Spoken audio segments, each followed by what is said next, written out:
کریم بتائیں میرے، جن لڑکیوں کے ساتھ آپ کی مورے چاہتی ہے ان کے ساتھ راتیں رنگین کریں مجھے طلاق۔ ابھی وہ چیخ ہی رہی تھی کہ فارس خان نے اس کی لچک دار نازکی کو مٹھیوں میں دبا کر اس کے ہونٹوں پہ لب رکھے۔ طلاق کا نام نہیں لینا، مجھے آپ کے ساتھ نہیں رہنا۔ وہ جانے لگی تو فارس نے اس کی انر تھائز پہ ہاتھ رکھ کر اس کو مسلا۔ وہ سسکی تھی۔ اگر گئی تو ایک ٹانگ پہ کھڑا کر کے تم میں اتروں گا۔ میں نظر انداز کر کے جانے لگی۔ Okay fine. اگلی پل وہ اسے برہنہ کرتا وہ ایک ٹانگ پہ کھڑا کیے اس کی روح میں سمایا۔ میرال چیختی رہ گئی، اب تم طلاق کا نام بھی نہیں لوگے۔ بیڈ پر لیٹ کر وہ اس کو خود پہ بٹھاتا اس کی میری طرف دیکھو، جب میں تمہیں اپنا بنا رہا ہوں، وہ حاکمانہ لہجے میں بولا تو میرال نے مرعوب ہو کر اسے دیکھا۔ اس کی نظروں میں وہ آگ تھی جس میں میرال خود کو جلتا ہوا محسوس کر رہی تھی۔ وہ اس کے سینے پہ اپنے ناخن گاڑ دیتی تھی جب فارس کی حرکتیں اس کے برداشت سے باہر ہو جاتی تھی۔ کمرے میں گرم سانسوں کا ایک طوفان تھا۔ فارس نے اس کے بالوں کو اپنے ہاتھوں میں لپیٹا اور اسے ایک جھٹکے سے اپنے اوپر بٹھا لیا۔ اب تم اپنی مرضی سے مجھ پہ بیٹھو گی اور تب تک نہیں رکو گی جب تک میں نہ کہوں۔ وہ اسے حکم دیتے ہوئے اس کی کمر کو اپنے ہاتھوں سے تھامے بیٹھا تھا۔ میرال کو اس وقت شرم اور لذت کے درمیان کا فرق سمجھ نہیں آ رہا تھا۔ وہ بس اس کے جنون کی لہروں میں بہتی جا رہی تھی۔ فارس کی گرفت اتنی مضبوط تھی کہ اسے چھوڑ کر کہیں جا ہی نہیں سکتی تھی۔ اسے فارس کی آنکھوں میں دیکھتے ہوئے آہستہ آہستہ اپنی حرکت شروع کی تو فارس کی آنکھوں میں ایک فاتحانہ چمک ابھر آئی۔ اس کے بالوں میں انگلیاں پھیرتے ہوئے اس کی ہر حرکت پہ اسے داد دینے لگا۔ ہاں ایسے ہی تم میری اور ہمیشہ رہو گی۔ اس کے ہر لفظ کے ساتھ میرال کی دھڑکنیں بے ترتیب ہو رہی تھی۔ اس کا وجود تھک رہا تھا مگر فارس کا جنون اسے تھکنے نہیں دے رہا تھا۔ کمرے میں گونجتی ان کی سانسیں اور ان کا ایک دوسرے میں کھو جانے کا عمل اس بات کی دلیل تھا کہ یہ عشق کتنا گہرا اور کتنا پرخطر ہے۔ جب فارس نے اسے اپنی باہوں میں بھر کر اس کی روح تک کو چھو لیا تو میرال نے خود کو اس کے سپرد کر دیا۔ وہ اب کسی اور کی نہیں، صرف فارس خان کی تھی۔ فارس نے اسے زور سے بھینچا اور اس کے بالوں پہ منہ چھپا لیا۔ تم نے مجھے پاگل کر دیا میرال، اب میں تمہیں ایک پل کے لیے بھی اپنی نظروں سے دور نہیں ہونے دوں گا۔ وہ اس کے سینے سے لگ کر بکھری ہوئی سانسوں کے ساتھ بولا تو میرال نے اس کے بالوں میں ہاتھ ڈال کر اسے مزید اپنے قریب کر لیا۔ یہ رات ان کی زندگی کی سب سے یادگار رات تھی جس میں ان کی محبت کا بیج بویا گیا تھا اور فارس نے اپنی منکوہا کو مکمل طور پر اپنا بنا لیا تھا۔ وہ دونوں ایک دوسرے کے سکون میں کھو گئے تھے اور باہر کی دنیا جیسے ان کے لیے وجود ہی نہیں رکھتی تھی۔ اب میرال کو شوہر سے ملا بغیر کیسے جا سکتی ہیں آپ میری جان؟ وہ اس کے بالکل قریب پہنچ کر اس کے بالوں میں ہاتھ ڈال کر ان کی خوشبو سونگھتے ہوئے بولا تھا، جبکہ میرال مکمل اپنے حواس کھو دینے کو تھی۔ بولے ملیں گی؟ نہیں اپنے اتنے ہاٹ اور ڈیشنگ شوہر سے۔ اس کی چپ دیکھ کر وہ اس کے بالوں کی لٹ کو ہلکا سا کھینچ کر بولا تھا جس پر وہ گہری سسکی بھر گئی۔ آہ، اس کے یوں بال کھینچنے پہ وہ بے ساختہ کراہی تھی۔ جب اس کی کراہت سنتے وہ ہلکا سا ہنسا۔ ارے ارے اتنی نزاکت کیسے سہے گی اس نازک وجود پہ شدتیں میری؟ وہ دل فریب لہجے میں اسے پوچھتا اسے دنیا کا سب سے حسین مرد لگا تھا۔ آپ میرے ساتھ یہ سب نہیں کر سکتی۔ اس کا نرم لہجہ محسوس کرتے وہ اسے نگاہوں سے وارن کرتی لڑکھڑاتی آواز میں بولی تھی جب وہ اس کے وارن کرنے کے انداز پہ اپنی مسکراہٹ دبانے لگا۔ واللہ آپ کا یہ دھمکی امیز انداز۔ اس کی آنکھوں کے وار کی طرف اشارہ کرتا دل نشینی سے بولا تھا جبکہ اس کے لفظوں سے وہ بے جان ہو رہی تھی۔ فارس اس کی سانسوں کی تپش اپنے چہرے پہ محسوس کرتی اس کا نام لینے لگی۔ جب وہ ایک ہی جست میں اس کے لبوں کو دبوچتا اس کی ہر آواز کا گلا گونٹ گیا۔ کچھ پل اس کے چہرے پر اپنی شدت دکھانے کے بعد وہ پیچھے ہٹا تھا جبکہ میرال آنکھیں پھاڑے بس ایک ہی منظر کو دیکھے جا رہی تھی۔ وہ بالکل سٹل ہو چکی تھی، سانس لینا اس سے محال ہوا تھا جبکہ اس کی باتوں اور اس پہ تضاد اس کے لمس نے اس کو بے جان کر دیا تھا۔ دوبارہ نام لیں گی تو اسے بھی برا حشر کروں گا، جانتی ہے نا کہ نہیں سن سکتا ان لبوں سے اپنا نام۔ ضبط ٹوٹنے لگتا ہے میرا، آئندہ احتیاط کیجیے گا ورنہ نہیں جانتا میں ان لبوں کے ساتھ کیا کر جاؤں۔ اس کے لبوں پہ اپنا انگوٹھا رگڑتا بولا تھا، جبکہ وہ ابھی بھی خوفزدہ نگاہوں سے اسے یوں دیکھ رہی تھی جیسے یہی کھڑے کھڑے اللہ کو پیاری ہونے والی ہے۔ اس کو ساکت نگاہوں سے اپنی طرف دیکھتا بھاگ کر اس کے چہرے پہ پھونک مارتا ایک دفعہ پھر سے، آج تو کوئی بہت خوش لگ رہا ہے۔ میرا اس کے لبوں پہ پھیلی مسکراہٹ دیکھ کر اسے ٹھونکا کرواتے ہوئے بولی، تو میرال نے اس کی جانب گھور کر دیکھا۔ شٹ اپ، ایسا کچھ نہیں ہے، سر جھٹک کر اپنی مسکراہٹ دبا کر بولتی وہ اسے مسکرانے پہ مجبور کر گئی۔ فارس لالا کی کال آئی تھی، کہہ رہے تھے کچھ دیر میں پہنچ رہے ہیں۔ اس نے دو معنی انداز میں جیسے کچھ جتایا تھا۔ میرال کا دل الگ انداز میں دھڑکا، وہ آ رہا تھا، یہ سوچی اس کی انگ انگ میں سرشاری بھر رہی تھی۔ ہاں تو میں کیا کروں؟ جان بوجھ کر خود کو لاپرواہ دکھانے کی کوشش کرتی وہ سر جھٹک گئی، جب اس کی حرکت پہ میرا کا دل چاہا زور زور سے کہہ کے لگائے، کچھ نہیں کرو، بس رخصت ہونے کی تیاری پکڑو۔ اس کے انداز میں ذومانیت محسوس کرتے میرال نے اسے گھورا، زیادہ خراب نہیں ہوگی تو؟ وہ آنکھیں چھوٹی کی اس کی جانب دیکھتے ہوئے بولی تو میرا کھلکھلا اٹھی، بالکل بھی نہیں، تم رخصتی کرنے کی تیاریاں کرو اور ہم خراب بھی نہ ہوں، یہ کہانی کا انصاف ہے۔ اس کا لہجہ شرارتی تھا۔ میرال کی آنکھوں میں چمک ابھری، کروا ہی نہ لے تمہاری فارس لالا رخصتی، کام تو ختم ہو جائے ان کا۔ سر جھٹک کر خفگی سے بولتی وہ اس وقت کافی معصوم لگ رہی تھی۔ اوہ تو یہ بات ہے، آ لینے دو لالا کو، بولتی ہوں کہ ان کی محترمہ ان سے وقت چاہتی ہیں۔ میرا نے آنکھوں میں شرارت کا خمار بھرتے ہوئے کہا، تو میرال نے اسے آنکھیں دکھائی۔ شٹ اپ، ایسا کچھ مت کرنا، منہ توڑ دوں گی۔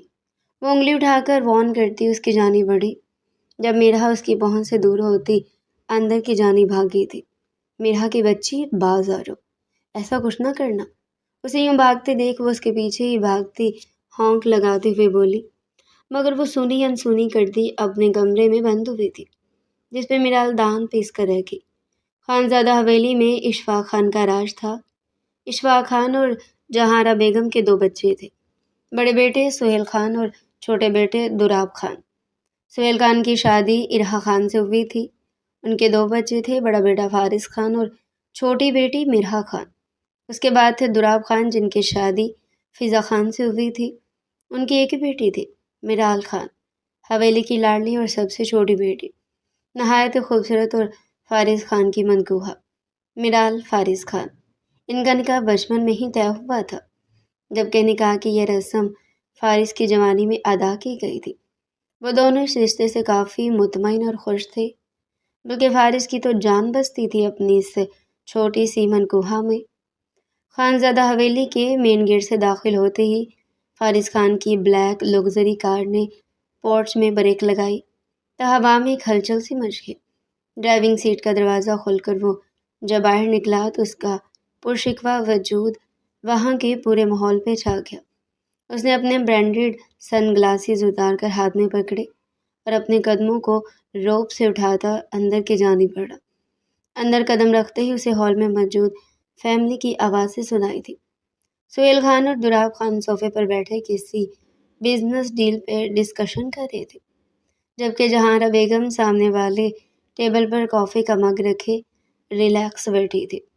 فارس کو دیکھتے ہی سب کی اٹینشن اس جانب ہو گئی۔ ارحا بیگم نے مسکرا کر بیٹے کو ویلکم کیا تو فارس نے آگے بڑھ کر اپنی ماں کے ماتھے کو چوما اور پھر ڈیڈ کے پاس جا کر ان کے کندھے سے جا لگا۔ کیسا ہے ہمارا شیر؟ سہیل خان نے اپنا سگار سائڈ ٹیبل پر رکھتے ہوئے پوچھا تو فارس نے ایک پرسکون سی اسمائل کے ساتھ ان کے سامنے والے صوفے پر جگہ لی۔ ابھی کچھ دیر قبل ہی فلائٹ لینڈ ہوئی ہے ڈیڈ، وہ اپنی ٹائی ڈھیلی کرتے ہوئے بولا تو اس کی نظریں بے چینی سے لاؤنج کے ہر کونے کو اسکین کر رہی تھی۔ دراب خان اور فضا بیگم بھی اپنی جگہ سے اٹھ کر اس کی خیریت پوچھنے لگے، مگر فارس کا دھیان کہیں اور تھا۔ اسے اپنی نظروں کے حصار میں میرال کو سرچ کرنا چاہا جو ابھی تک اسے نظر نہیں آئی تھی۔ کہاں ہے میرال؟ اس نے بے ساختگی سے پوچھا تو وہاں موجود سبھی کے فیسز پہ ایک شرارتی سی اسمائل آ گئی۔ بس ابھی کچن سے آتی ہی ہوگی، تمہارے لیے کافی بنا دیں؟ میرا نے صوفے کی دوسری جانب بیٹھتے ہوئے ٹیز کرتے ہوئے کہا تو فارس نے اسے ایک معنی خیز نظروں سے دیکھا۔ تبھی لاؤنج کے انٹرنس سے میرال کا وجود نمودار ہوا۔ اس کے ہاتھ میں ٹرے تھی اور نظریں فلور پر جمی تھی۔ فارس کو وہاں بیٹھا دیکھ کر اس کے قدم کچھ لمحوں کے لیے فریز ہو گئے۔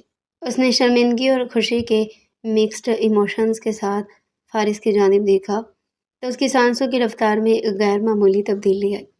فارس نے اپنی جگہ سے اٹھ کر اسے ویلکم کیا اور اس کے ہاتھ سے ٹرے لے کر سائڈ ٹیبل پر رکھی۔ میرال کے ماتھے پر پسینے کی بوندیں چمک رہی تھی، جبکہ فارس اسے اپنی پرکشش نظروں سے مسلسل آبزرو کر رہا تھا۔ میرا شہزادہ، میرا بچہ کیسا ہے؟ وہ کچھ دیر پہلے حویلی آیا تھا جب جہاں ارحا خان اسے چومتے نہیں تھک رہی تھی۔ ان کا دل چاہ رہا تھا اپنے لاڈلے پتر کو اپنے سامنے بٹھا کر گھٹنوں دیکھتی جائے۔ وہ کافی عرصہ ان سے دور رہا تھا، جبکہ ان سے کچھ فاصلے پر بیٹھی میرال نے آنکھیں چھوٹی کیے ان دونوں کا پیار دیکھا تھا۔ وہ دونوں اس کے دشمن تھے اور آپس میں ایک دوسرے کی جان۔ وہ سوچتے ہوئے منہ کے زاویے بگاڑتی یہاں وہاں دیکھنے لگی۔ چلو بس کرو ارحا، جانے دو بچے کو، تھک گیا ہوگا۔ شائستہ شاہ جو اسے چومتی جا رہی تھی، دی جان کی بات پہ جلدی سے سر ہلا گئی۔ جی ماں جان، جاؤ میرا بچہ، اپنے کمرے میں جاؤ، میں تمہارے لیے کچھ ہلکا پھلکا بھجواتی ہوں، وہ کھا کر ریسٹ کرو۔ اس کے سر پر ایک آخری بوسہ دیتے ہوئے بولی۔ جب ان کی بات پہ سر ہلا گیا، وہ سب سے مل چکا تھا، بس اپنی ماں سے ملنا باقی تھا، اسی لیے ان سے ملنے کے بعد اب اس کا رخ اپنے کمرے کی جانب تھا۔ میرال کچن میں آؤ میرے ساتھ۔ وہ میرال جو کچن میں آنے کا کہتی خود بھی کچن میں داخل ہو گئی۔ یہ میں کچھ چیزیں ڈال رہی ہوں، فارس کے کمرے میں رکھ کر آؤ اور کوئی چیز خراب مت کرنا، جانتی ہوں نا اس کا موڈ بگڑ جائے تو نہیں سنتا کسی کی بھی۔ وہ اس کی طرف دیکھتی اسے کہنے لگی، جس پہ وہ منہ بناتے سر ہلا گئی۔ نہیں سنتا تو نہ سنے، عجیب۔ وہ سر جھٹکتی لوازمات سے بھری ٹرے اٹھاتی اس کے کمرے کی طرف قدم بڑھا گئی، جو ابھی بھی واش روم سے فریش ہو کر نکلا تھا۔ اپنے دروازے پہ ہوتی دستک پہ سیدھا ہوا۔ یس، وہ اندر آنے کی اجازت دے گیا تھا۔ وہ جانتا تھا کہ باہر کون کھڑا ہے۔ اس کی طرف سے اجازت ملتے ہی وہ اپنے قدم اندر کی طرف بڑھا گئی۔ دل میں اس کا خوف بھی تھا، مگر جو کام ملا تو اسے پورا بھی تو کرنا تھا۔ تبھی دل کو بڑا کرتی ہر طرح کا ورد کرتی وہ وہاں داخل ہوئی تھی۔ یہ آپ کا کھانا؟ وہ ٹرے اس کے کاوچ پہ سامنے رکھے ٹیبل پہ رکھتی لڑکھڑاتی آواز میں بولی تھی، جب پہ فارس اس کا گہری نظروں سے جائزہ لے رہا تھا۔ بیٹھیے۔ وہ ہم کرتا اسے گہری استحقاق بھری نظروں سے دیکھتا بیٹھنے کا کہہ گیا، جس پر وہ بخلاتے ہوئے فوراً سے نفی میں سر ہلا گئی۔ نہیں میں چلتی ہوں۔ اس کی بات پر وہ فوراً سے نفی میں سر ہلاتے وہاں سے نکلنے لگی۔ میرے سے ملے بغیر کدھر؟ کیا میں نے کہا آپ کو کہ جائے؟ اس کی طرف دیکھتا آبرو اچکا کر پوچھنے لگا۔ اس نے فوراً سے نفی میں سر ہلایا۔ تو کس سے پوچھ کر جا رہی ہیں؟ اس کی طرف ایک ایک قدم بڑھاتا اس گمگیر آواز میں پوچھنے لگا، جب اس کی حرکت پہ میرال کے حلق میں سانس اٹکا تھا۔ اس کی قربت سے ویسے ہی بے حد خوف کھاتی تھی۔ اس پہ تضاد اس کے لفظوں کا وار شاید نہیں، یقیناً وہ سہ نہیں پاتی۔ وہ تھر تھر کانپتی اپنی خیریت کی دعائیں مانگ رہی تھی، جبکہ وہ اس کی طرف دیکھتا اس کے چہرے کے اتار چڑھاؤ محسوس کر رہا تھا۔ شوہر سے ملے بغیر کیسے جا سکتی ہیں آپ میری جان؟ اس کے بالکل قریب پہنچ کر اس کے بالوں میں ہاتھ ڈال کر ان کی خوشبو سونگھتے ہوئے بولا تھا، جبکہ میرال مکمل اپنے حواس کھو دینے کو تھے۔ بولے، ملیں گی نہیں اپنے اتنے ہاٹ اور ڈیشنگ شوہر سے؟ اس کی چپ دیکھ کر وہ اس کے بالوں کی لٹ کو ہلکا سا کھینچ کر بولا تھا، جس پہ وہ گہری سسکی بھر گئی۔ اس کے یوں بال کھینچنے پہ وہ بے ساختہ کراہی تھی۔ جب اس کی کراہ سنتے وہ ہلکا سانسا۔ ارے اتنی نزاکت کیسے سہیں گی اس نازک وجود پہ شدت میری؟ وہ دل فریب لہجے میں اسے پوچھتا، اسے دنیا کا سب سے حسین مرد لگا تھا۔ آپ میرے ساتھ یہ سب نہیں کر سکتے۔ اس کا نرم لہجہ محسوس کرتے وہ اسے نگاہوں سے وارن کرتی لڑکھڑاتی آواز میں بولی تھی، جب اس کے وارن کرنے کے انداز پہ اپنی مسکراہٹ دبانے لگا۔ واللہ آپ کا یہ دھمکی امیز انداز، اس کی آنکھوں کے وار کی طرف اشارہ کرتا دل نشینی سے بولا تھا، جبکہ اس کے لفظوں سے وہ بے جان ہو رہی تھی۔ فارس، اس کی سانسوں کی تپش اپنے چہرے پہ محسوس کرتی اس کا نام لینے لگی۔ جب وہ ایک ہی جست میں اس کے لبوں کو دبوچتا، اس کی ہر آواز کا گلا گونٹ گیا۔ کچھ پہلے اس کے چہرے پہ اپنی شدت دکھانے کے بعد وہ پیچھے ہٹا تھا، جبکہ میرال آنکھیں پھاڑے بس ایک ہی منظر کو دیکھے جا رہی تھی۔ وہ بالکل سٹل ہو چکی تھی، سانس لینا اس سے محال ہوا تھا، جبکہ اس کی باتوں اور اس پہ تضاد اس کے لمس نے اس کو بے جان کر دیا تھا۔ دوبارہ نام لیں گی تو اسے بھی برا حشر کروں گا، جانتی ہے نا کہ نہیں سن سکتا ان لبوں سے اپنا نام، ضبط ٹوٹنے لگتا ہے میرا۔ آئندہ احتیاط کیجیے گا، ورنہ نہیں جانتا میں ان لبوں کے ساتھ کیا کر جاؤں۔ اس کے لبوں پہ اپنا انگوٹھا رگڑتا بولا تھا، جبکہ وہ ابھی بھی خوفزدہ نگاہوں سے اسے یوں دیکھ رہی تھی جیسے یہی کھڑے کھڑے اللہ کو پیاری ہونے والی ہے۔ اس کو ساکت نگاہوں سے اپنی طرف دیکھتا پا کر اس کے چہرے پہ پھونک مارتا ایک دفعہ پھر سے جھکنے والا تھا۔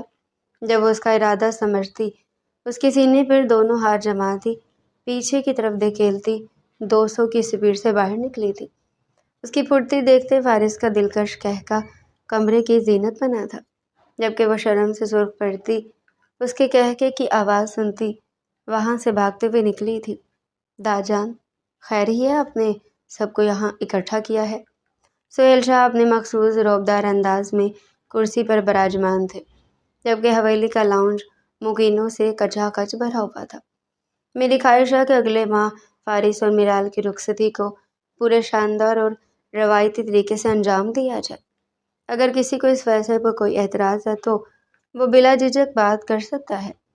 سہیل شاہ اپنا فیصلہ سناتے ہوئے گویا سب کے دلوں پر بجلی گرا گئے تھے، جبکہ فارس اپنی جگہ پر نہایت پرسکون اور بے نیاز بیٹھا تھا۔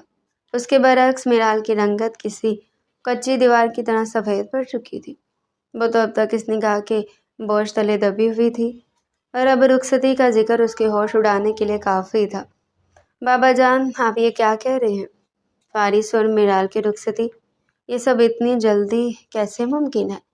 ارحا بیگم نے اپنی جگہ سے اٹھتے ہوئے انتہائی ناگوار اور تلخ لہجے میں استفسار کیا، جبکہ ان کی اس گستاخانہ مداخلت پر داجان نے اپنی آبرو جھکا کر ان کا جائزہ لیا۔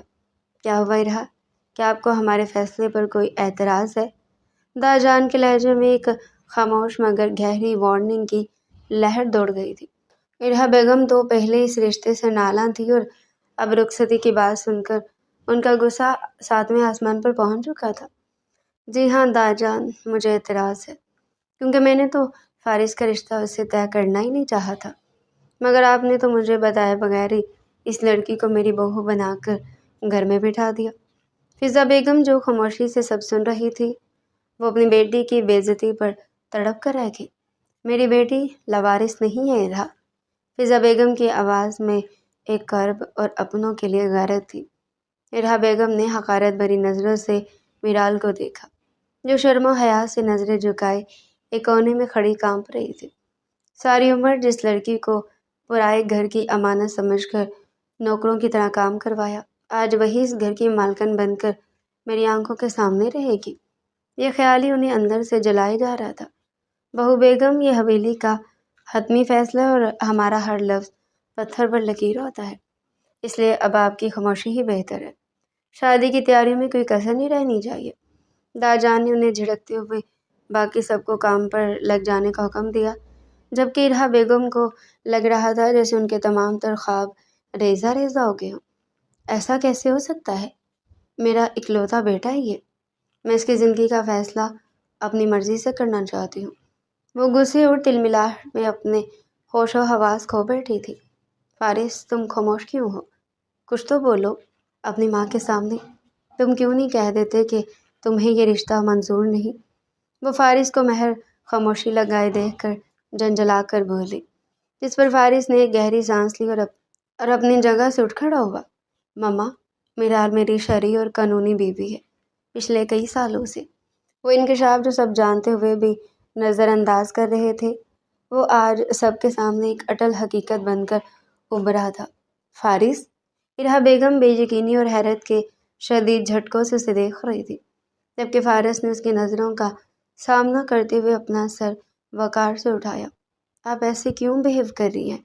ہمارا نکاح آپ کے سامنے ہوا تھا نا، تو پھر اب اس رشتے سے انکار کی گنجائش کسی کے پاس نہیں ہے، اور رخصتی کا وقت بھی میں نے خود ہی طے کیا ہے۔ وہ اپنی ماں کے سامنے ڈٹ کر کھڑا تھا، جبکہ ارحا بیگم تو اس صدمے سے ہی باہر نہیں نکل پا رہی تھی کہ ان کا بیٹا ان کے خلاف جا رہا ہے۔ اگر تم نے اپنی ہی مرضی کرنی ہے تو پھر مجھے شامل کرنے کی کیا ضرورت تھی؟ وہ ایک ٹوٹے ہوئے اور اذیت ناک لہجے میں بڑبڑاتے ہوئے وہاں سے مڑ گئے، جبکہ فارس نے ٹھنڈے لہجے میں سب کو دیکھتے ہوئے تسلی آمیز جملے کہتے اپنے قدم اپنی ماں کے جانب بڑھائے تھے۔ فارس کو اپنی ماں کی ناراضگی کا دکھ تھا، مگر اتنا خاص دکھ نہ تھا، کیونکہ اس کے لیے میرال کی ذات سے بڑھ کر کوئی اور چیز اہم نہیں تھی۔ وہ اپنی ماں کے پیچھے کمرے تک آیا اور دروازہ بند کرتے ہی اپنی ماں کے سامنے آ کھڑا ہوا۔ ماما، آپ کیوں میرال کے پیچھے پڑی ہیں؟ اسے اس گھر کی بہو قبول کرنے میں کیا پریشانی ہے آپ کو؟ وہ اپنی ماں کے کندھوں پہ ہاتھ رکھ کر انہیں کرسی پر بٹھاتے ہوئے تحمل سے بولا، تو ارحا بیگم نے اپنی نظریں پھیر لی۔ میں اسے کبھی نہیں اپناؤں گی فارس، یہ لڑکی اس گھر کے وقار کے شایان شان نہیں ہے، اور میں اپنی مرضی کی بہو لاؤں گی۔ وہ تل ملا کر بولی تو فارس کے لبوں پر ایک طنزیہ مسکراہٹ ابھر آئی۔ میرال، میری پسند اور میری پسند کا احترام کرنا آپ کی ذمہ داری ہے۔ اب رخصتی اگلے ماہ ہی ہوگی، اور اس کے بعد وہ حویلی کے سب سے بڑے کمرے میں میرے ساتھ رہے گی، وہ واضح لہجے میں کہہ کر کمرے سے باہر نکل آیا۔ باہر راہداری میں میرال اسے کھڑی ملی، جو شاید اس کی باتوں کو سننے کی کوشش کر رہی تھی۔ فارس کو دیکھتے ہی وہ بخلا کر سائڈ سے گزرنے لگی، مگر فارس نے تیزی سے اپنا ہاتھ بڑھا کر اس کی کلائی تھام لی۔ بھاگنے کی کوشش مت کرے میرال، اب تو آپ کو مجھ سے رخصت ہو کر میرے پاس ہی آنا ہے۔ اسے اپنی جانب کھینچتے ہوئے دیوار کے ساتھ لگا گیا۔ میرال کا دل دھک دھک کرنے لگا جب فارس نے اپنا چہرہ اس کے کان کے قریب کر کے گرم سانس سے اس کی گردن پہ چھوڑی۔ آپ کو کیا لگتا ہے آپ مجھے اپنا کر خوش رہ سکیں گے؟ وہ ہمت کر کے بولی تو فارس کا ہاتھ اس کے چہرے پر آ کر رک گیا۔ میں آپ کو پا کر ہی خوش رہ سکتا ہوں، اب تیار رہیں، کیونکہ رخصتی کے بعد آپ کو مجھے ہر حال میں جھیلنا ہوگا۔ اس کی آنکھوں میں گہرا اتر کر بولا تو میرال کی پلکیں جھک گئی اور وہ اس کی گرفت سے نکلنے کے لیے تڑپنے لگی۔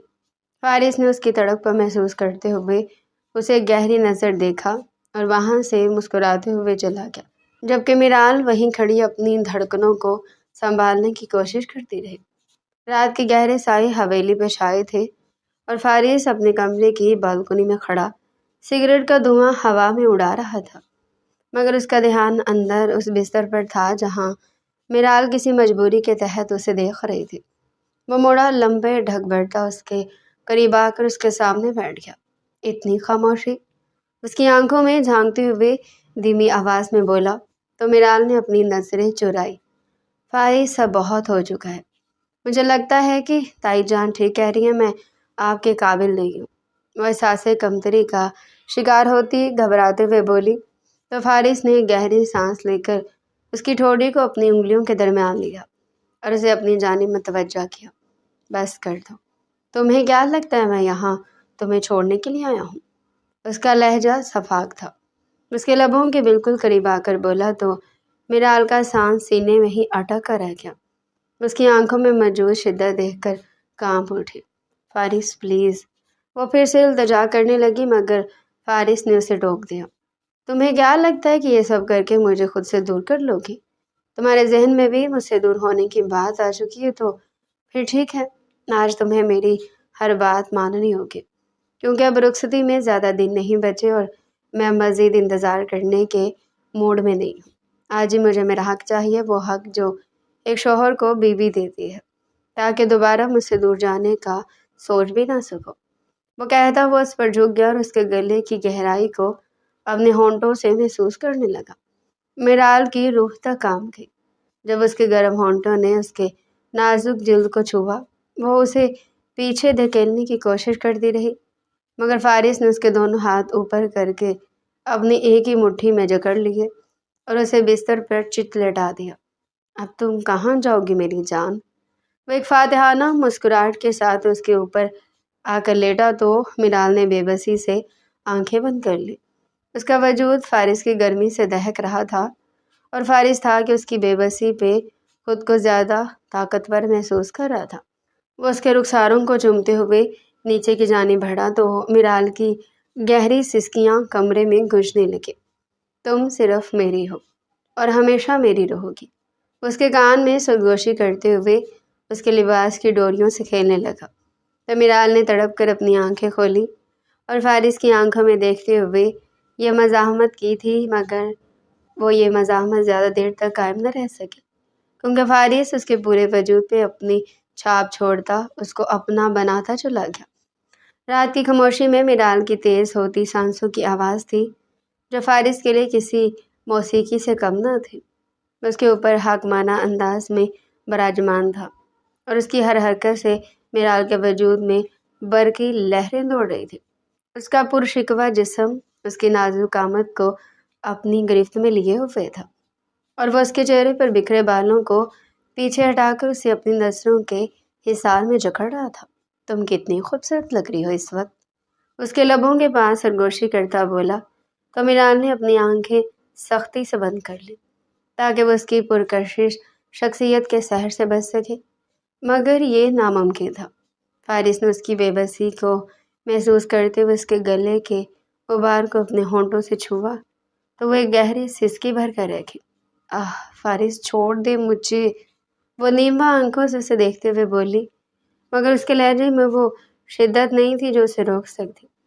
فارس نے اس کی ٹھوڑی کو سختی سے دبایا اور اس کے لبوں پہ اپنا انگوٹھا پھیرتے ہوئے بولا، میں تمہیں چھوڑنے کے لیے نہیں بنا اور نہ ہی تم مجھے چھوڑنے کے لیے بنی ہو۔ آج کی رات تم صرف میری ہو، یہ حویلی، یہ رات، یہ خاموشی سب گواہیں کہ تم پر صرف میرا حق ہے۔ اس کے الفاظ میں ایک ایسا جنون تھا جس نے میرال کے تمام دفاع کو توڑ کر رکھ دیا تھا۔ اس کے سینے پر اپنے ہاتھ رکھ کر اسے دھکیلنے کی ناکام کوشش کر رہی تھی، مگر فارس جیسے پتھر کی طرح اس کے اوپر جمع ہوا تھا۔ اس نے اپنے دونوں ہاتھ سے میرال کے لباس کے کنارے کو اپنی مٹھی میں جکڑا اور اسے ایک جھٹکے سے اتار پھینکا۔ میرال کی چیخ اس کے ہونٹوں کے درمیانی دم توڑ گئی جب فارس نے دوبارہ اس کے لبوں کو اپنے لبوں کے قید میں لے لیا۔ وہ اسے چوم نہیں رہا تھا بلکہ اسے جیسے اپنی ملکیت کا احساس دلا رہا تھا۔ اس کے ہر بوسے میں ایک شدت تھی، ایک پیاس تھی جو برسوں سے اس کے اندر دہک رہی تھی۔ میرال کا جسم اس کے نیچے جیسے موم کی طرح پگھلنے لگا تھا۔ اس کے ہاتھ جو فارس کو دور دھکیل رہے تھے اب اس کے کندھوں کو اپنی گرفت میں لے چکے تھے۔ فارس نے خود کو اس سے تھوڑا الگ کیا اور اس کی آنکھوں میں دیکھا جہاں آنسو اور حیا کا حسین امتزاج تھا۔ رو کیوں رہی ہے میری جان؟ اس کے رخساروں سے بہتے آنسوؤں کو اپنے ہونٹوں سے صاف کرتے ہوئے بولا تو میرال کی ہچکیاں بند گئیں۔ بہت ظالم ہے فارس، وہ مشکل سے بول پائی تو فارس نے اس کی پیشانی کو چومتے ہوئے ایک دل فریب کہکا لگایا، محبت کرنے والے ظالم ہی ہوتے ہیں اور میں تو تمہیں حد سے زیادہ چاہتا ہوں۔ وہ دوبارہ اس کی گردن پہ جھکا اور وہاں نشانات چھوڑنے لگا جیسے میرال کی چیخیں کمرے کی فضا میں گونجنے لگی۔ اس کا ہر لمس میرال کے ہوش اڑانے کے لیے کافی تھا۔ کمرے کی روشنیاں مدھم تھی اور صرف بستر پر پڑے دو وجود تھے جو ایک دوسرے کی پیاس بجھانے میں مصروف تھے۔ فارس نے اسے اپنے بازوؤں میں اٹھایا اور بیڈ کے دوسرے کونے پہ ڈال دیا جہاں اس نے اس کے پورے جسم کو اپنے حصار میں لے لیا تھا۔ میرال کا وجود کانپ رہا تھا اور فارس اس کی اس کانپتی ہوئی کیفیت سے لطف اندوز ہو رہا تھا۔ اب تم کہیں نہیں جا سکتی، اس کی آنکھوں میں آنکھیں ڈال کر بولا اور اس کے جسم کے ہر نشیب و فراز کو اپنے لمس سے آشنا کرنے لگا۔ میرال نے اپنا سر تکیے میں چھپا لیا مگر فارس نے اسے بالوں سے کھینچ کر دوبارہ اپنی طرف متوجہ کیا۔ میری طرف دیکھو جب میں تمہیں اپنا بنا رہا ہوں، وہ حاکمانہ لہجے میں بولا تو میرال نے مرعوب ہو کر اسے دیکھا۔ اس کی نظروں میں وہ آگ تھی جس میں میرال خود کو جلتا ہوا محسوس کر رہی تھی۔ اس کے سینے پر اپنے ناخن گاڑ دیتی تھی جب فارس کی حرکتیں اس کے برداشت سے باہر ہو جاتی تھی۔ کمرے میں گرم سانسوں کا ایک طوفان تھا۔ فارس نے اس کے بالوں کو اپنے ہاتھوں میں لپیٹا اور اسے ایک جھٹکے سے اپنے اوپر بٹھا لیا۔ اب تم اپنی مرضی سے مجھ پہ بیٹھو گی اور تب تک نہیں رکو گی جب تک میں نہ کہوں۔ وہ اسے حکم دیتے ہوئے اس کی کمر کو اپنے ہاتھوں سے تھامے بیٹھا تھا۔ میرال کو اس وقت شرم اور لذت کے درمیان کا فرق سمجھ نہیں آ رہا تھا۔ وہ بس اس کے جنون کی لہروں میں بہتی جا رہی تھی۔ فارس کی گرفت اتنی مضبوط تھی کہ وہ اسے چھوڑ کر کہیں جا ہی نہیں سکتی تھی۔ اسے فارس کی آنکھوں میں دیکھتے ہوئے آہستہ آہستہ اپنی حرکت شروع کی تو فارس کی آنکھوں میں ایک فاتحانہ چمک ابھر آئی۔ اس کے بالوں میں انگلیاں پھیرتے ہوئے اس کی ہر حرکت پہ اسے داد دینے لگا۔ ہاں ایسے ہی تم میری اور ہمیشہ رہو گی۔ اس کے ہر لفظ کے ساتھ میرال کی دھڑکنیں بے ترتیب ہو رہی تھی۔ اس کا وجود تھک رہا تھا مگر فارس کا جنون اسے تھکنے نہیں دے رہا تھا۔ کمرے میں گونجتی ان کی سانسیں اور ان کا ایک دوسرے میں کھو جانے کا عمل اس بات کی دلیل تھا کہ عشق کتنا گہرا اور کتنا پرخطر ہے۔ جب فارس نے اسے اپنی باہوں میں بھر کر اس کی روح تک کو چھو لیا تو میرال نے خود کو اس کے سپرد کر دیا۔ وہ اب کسی اور کی نہیں بس صرف فارس خان کی تھی۔ فارس نے اسے زور سے بھینچا، اس کے بالوں میں منہ چھپا لیا۔ تم نے مجھے پاگل کر دیا میرال، اب میں تمہیں ایک پل کے لیے بھی اپنی نظروں سے دور نہیں ہونے دوں گا۔ اس کے سینے سے لگ کر بکھری ہوئی سانسوں کے ساتھ بولا تو میرال نے اس کے بالوں میں ہاتھ ڈال کر اسے مزید اپنے قریب کر لیا۔ یہ رات ان کی زندگی کی سب سے یادگار رات تھی جس میں ان کی محبت کا بیج بویا گیا تھا اور فارس نے اپنی منقوہہ کو مکمل طور پر اپنا لیا تھا۔ وہ دونوں ایک دوسرے کے سکون میں کھو گئے تھے اور باہر کی دنیا جیسے ان کے لیے وجود ہی نہیں رکھتے تھے۔ اب میرال کو اس حویلی میں رہنے سے کوئی نہیں روک سکتا تھا کیونکہ وہ فارس خان کا وہ حصہ بن چکی تھی جسے کوئی جدا نہیں کر سکتا تھا۔ کمرے میں خاموشی چھا گئی تھی مگر ان کے دلوں کی دھڑکنیں اب بھی ایک ہی لے پہ بج رہی تھی۔ فارس نے اسے اپنی باہوں میں اٹھایا اور اسے اپنے سینے سے لگا کر بیڈ پہ لیٹ گیا۔ اب سو جاؤ میری جان، کل کی صبح تمہاری زندگی کی سب سے حسین صبح ہوگی۔ اسے چومتے ہوئے بولا تو میرال نے اس کے سینے میں سر چھپا لیا۔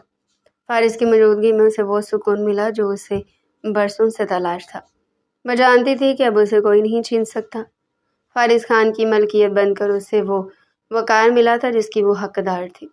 اس نے اپنی آنکھیں موند لی اور فارس کی دھڑکنوں کے ساتھ اپنی دھڑکنوں کو ہم آہنگ کرنے لگی۔ کمرے کی کھڑکی سے چاند کی روشنی اندر آ رہی تھی جو ان کے اس ملاپ کی خاموش گواہ بنی ہوئی تھی۔ فارس نے ایک بار پھر اسے اپنے بازوؤں میں بھینچا اور گہری نیند کی وادیوں میں اتر گیا جبکہ میرال اسے تکتی رہی کہ کیسے ایک شخص اتنا ظالم اور اتنا پیار کرنے والا ہو سکتا ہے۔ یہ فارس خان کی محبت تھی جس نے اسے اپنا اسیر کر لیا تھا اور اب اسے اس اسیری سے کوئی رہائی نہیں چاہیے تھی۔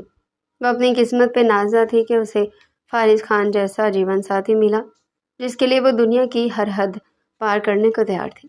کہانی کا یہ نیا موڑ ان کی زندگیوں میں خوشیوں کے نئے رنگ بھرنے والا تھا۔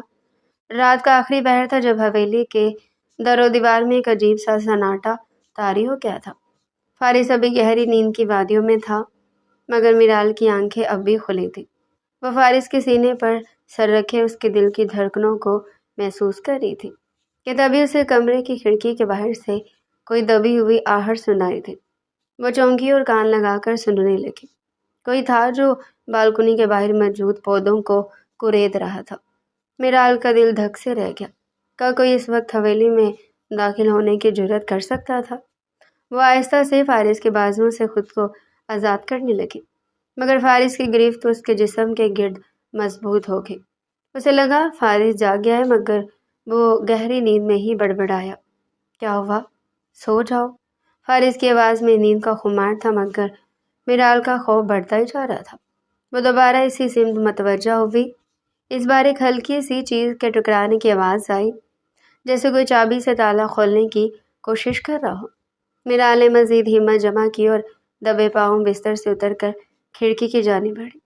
اس کا سانس حلق میں اٹک گیا تھا جب اس نے پردے کو ذرا سا ہٹا کر باہر دیکھا۔ باہر اندھیرا اتنا گہرا تھا کہ کچھ دکھائی نہیں دے رہا تھا مگر ایک لمحے کے لیے بجلی کڑکی تو اسے ایک سیاہ خیولہ کھڑکی کے بالکل قریب نظر آیا جس کے ہاتھ میں ایک لمبی سی چمکتی ہوئی چیز تھی۔ وہ کوئی عام انسان نہیں لگ رہا تھا۔ میرال کی چیخ حلق میں ہی گھٹ گئی جب وہ شخص اچانک پلٹا۔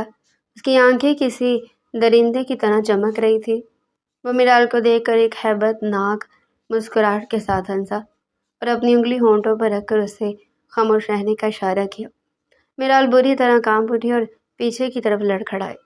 اس کا پاؤں فرش پر پڑے گلدان سے ٹکرایا اور ایک زوردار آواز کے ساتھ وہ ٹوٹ کر بکھر گیا۔ اس آواز نے فارس کی نیند اڑا دی۔ وہ ایک جھٹکے سے اٹھ بیٹھا۔ کون ہے وہاں؟ فارس کی گرجدار آواز کمرے میں گونجی تو باہر وہ ہیولا غائب ہو چکا تھا، مگر کھڑکی کا شیشہ آدھا کھلا تھا جس سے ٹھنڈی ہوا کمرے کے اندر آ رہی تھی۔ فارس تیزی سے کھڑکی کی طرف لپکا۔ اس نے باہر جھانک کر دیکھا مگر وہاں کوئی نہیں تھا، بس اندھیرا اور خاموشی تھی۔ فارس نے میرال کی طرف دیکھا جو دیوار سے لگی بحال کھڑی تھی۔ کیا دیکھا تم نے؟ فارس نے اس کے کندھوں کو جھنجھوڑ کر پوچھا، مگر میرال کچھ بولنے کے قابل نہ تھے۔ اس کی نظریں ابھی بھی اسی جگہ جمی تھی جہاں وہ شخص کھڑا تھا۔ فارس نے کھڑکی کا پٹ بند کیا اور غصے سے دان پیستے ہوئے باہر نکلنے کے لیے مڑا۔ آج حویلی میں کوئی داخل ہوا ہے۔ وہ غصے سے لال ہوتے ہوئے باہر کی طرف بھاگا تو میرال بھی اس کے پیچھے بھاگی۔ اسے ڈر تھا کہیں فارس کو کچھ ہو نہ جائے۔ حویلی کے لان میں پہنچ کر فارس نے اپنے گارڈز کو آواز دی۔ پورا عملہ جاگ چکا تھا مگر کسی کو کچھ نظر نہیں آیا۔ تبھی ایک گارڈ بھاگتا ہوا آیا اور فارس کے قدموں میں گر گیا۔ سر، مین گیٹ پر ایک لاش پڑی ہے۔ فارس کی آنکھوں میں خون اتر آیا۔ وہ لاش کی طرف لپکا اور جب اس نے اسے پلٹا تو میرال کی چیخ نکل گئی۔ وہ شخص ان کا اپنا ہی ایک پرانا وفادار ملازم تھا جس کے سینے پر سرخ سا ایک خاص نشان بنا ہوا تھا۔ اوہ بختاور خانہ ہو! اس ملازم کا نام لے کر وہ ٹھنڈی آب بڑھتا اپنی مٹھیاں بیچنے لگا۔ اگلے پل وہ مڑا اور میرال کو اپنے حصار میں لے کر حویلی کے اندر لے آیا۔ اس کا دماغ غصے سے پھٹ رہا تھا مگر وہ اسے خود سے خوفزدہ نہیں کرنا چاہتا تھا۔ اسے روم میں بٹھاتا خود اپنے قدم باہر بڑھا گیا۔ جب اس کے باہر نکلتے ہی کمرے کی فضا بوجھل ہوگی۔ وہ ڈریسنگ کی طرف بڑھی تو اچانک اس کی نگاہ وہاں رکھے ایک سفید لفافے پر پڑی تھی۔ اس کا دل دھک سے رہ گیا۔ یہ کیا تھا؟ کانپتے ہاتھوں سے اس نے وہ لفافہ کھولا۔ جب اس لفافے پہ لکھے لفظوں کو دیکھ کر اس کی روح پرواز کر گئی۔ فارس خان کی محبت تمہارے لیے تباہی لائے گی۔ یہ تو بس شروعات ہے۔ آج راتوں بچ گئی، کل رات کوئی نہیں بچا پائے گا۔ درندوں کی خوراک بن جاؤ گے تم۔ یہ الفاظ اس کی روح پہ تازے آنے کی مانند لگے تھے اور اگلے پل وہ ہوش و حواس سے بیگانہ ہوتی زمین پہ جا گری۔ دوسری طرف حویلی کے ایک تاریک کونے میں ارحا بیگم اپنے موبائل پر کسی سے مخاطب تھی۔ تمہیں کیا کہا تھا میں نے؟ کام ادھورا کیوں چھوڑا؟ مجھے اس لڑکی کی عزت اور اس فارس کا بھروسہ دونوں مٹتے دیکھنے ہیں۔ فارس جب اسے کسی اور کے ساتھ دیکھے گا تو تب اسے سمجھ آئے گا کہ میری مرضی کے خلاف جانے کا انجام کیا ہوتا ہے۔ وہ جانے کس کو کہتی اس معصوم کی زندگی کا، اس کی عزت کا سودا کر رہی تھی۔ وہ یہ تک بھول گئی تھی کہ یہ عورت ان کے بیٹے کی عزت ہے، ان کے بیٹے کا جنون، ان کے بیٹے کی محبت ہے، مگر اپنی ہی خدائی میں گم وہ یہ بھول چکی تھی کہ عزت پامال کرنا انسان کے بس کی بات نہیں۔ باللہ شب اللہ جسے چاہے عزت دے اور جسے چاہے ذلت دے۔ اوہ تو یہ آپ کی سازش ہے؟ آپ اپنی بہو کو، میری بیوی کو برباد کرنے کے لیے کسی غیر مرد کو بھیج رہی ہیں؟ کیا آپ اتنی گر سکتی ہیں مورے؟ اتنا زیادہ؟ وہ کربناکی سے بولتا اچانک سے وہاں نمودار ہوا تو ارحا خان کے ہاتھوں سے فون نیچے جا گرا۔ فارس؟ انہوں نے کچھ کہنا چاہا جب وہ طنزیہ مسکراہٹ لبوں پہ سجا کر ان کی جانب دیکھنے لگا۔ کیا فارس؟ آپ کیسے گر سکتی ہیں اتنا؟ ایک دفعہ بھی میرا خیال نہیں آیا کہ وہ لڑکی میری جان ہے، آپ کے بیٹے کا دل بستا اس میں، میری روح کا حصہ ہے وہ ماں۔ اس نے دہاڑتے ہوئے ان پہ کچھ جتایا تھا۔ وہ دک سے رہ گئے۔ پہلی دفعہ بیٹے کی بلند آواز سنتے ان کا دل کرلایا تھا، مگر وقت گزر چکا تھا۔ پچھتاوا کسی کام کا نہیں تھا۔ فارس کی آواز میں لرزہ تھا۔ ہاں میں نہیں کیا ہے، کیونکہ میں اس میرال کو اس گھر کی مالکن بنتے نہیں دیکھ سکتی۔ ارحا بیگم نے حقارت سے کہتے ہوئے اپنا سر جھٹکا تو وہ اپنی ماں کو دیکھ کر رہ گیا۔ اتنی سنگ دلی! فارس کا دل جیسے سینے میں ہی رک گیا تھا۔ کوئی اور ہوتا تو شاید وہ اسے اب تک مٹی تلے دفن کر چکا تھا، مگر یہ ماں تھی، کیسے یہ قدم اٹھا تھا؟ آپ نے آج اپنے بیٹے کو